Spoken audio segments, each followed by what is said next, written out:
Right, so welcome back to Rugby Geeks, and as we've just seen, and as we can see over here, that it's been a disastrous start in the championships for Saracens.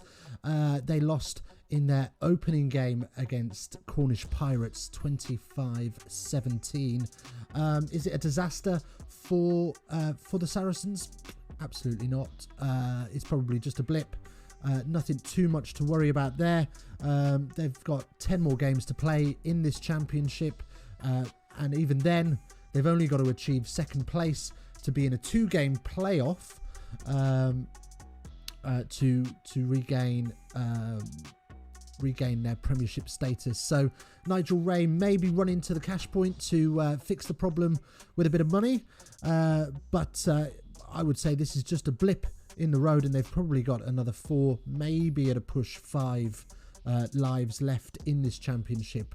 And as I say, it is stacked heavily in their favour.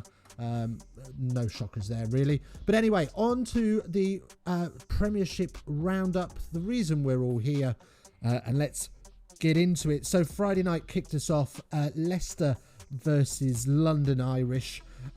Absolute nail-biting event at Welford Road. So 2 bonus points in the bag for the Irish, but they could have caused a real upset.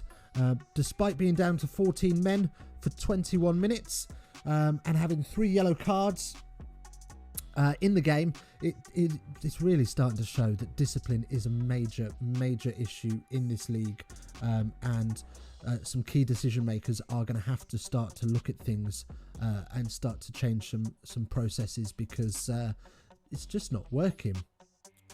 These red cards are getting out of control, as are the amount of yellow cards we're seeing normally for foul play. We need it out of the game, but that player behaviour has to change first.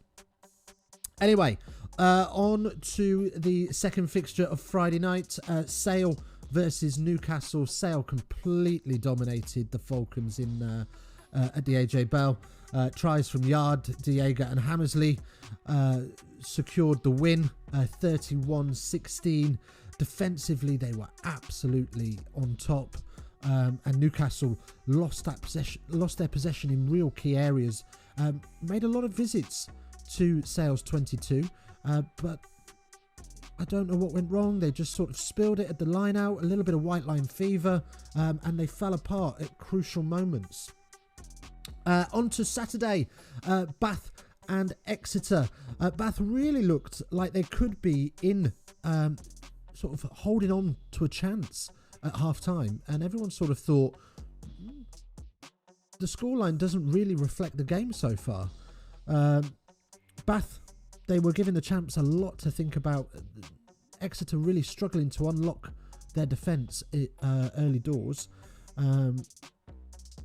but fitness was key, and Exeter pulled away and waited for those wheels to fall off for Bath, with 3 of their 6 tries coming in the last 13 minutes. So Exeter were deserved winners on the day, but Bath could have done a lot more had they been fitter for longer. On to Wasps and Gloucester, an absolute nail-biter at the Ricoh Arena.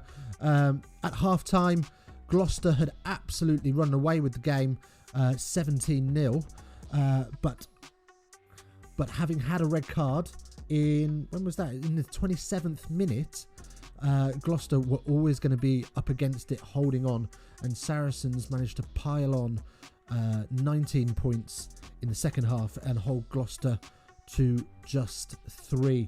However, Gloucester were dogged and managed to hold on, keep that win, and get 4 points, 4 crucial points on the road. I say crucial points, they're not crucial points anymore, because there's no relegation, but had there been, those would have been 4 very crucial points for Gloucester.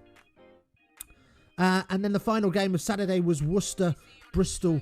Again, another 1-point game, and Worcester very much in it at half time, but had the second half in the bag, and this was the third of the weekend as well, wasn't it? The third 1 point game of the weekend. So some fantastic nail-biting rugby on display for us all.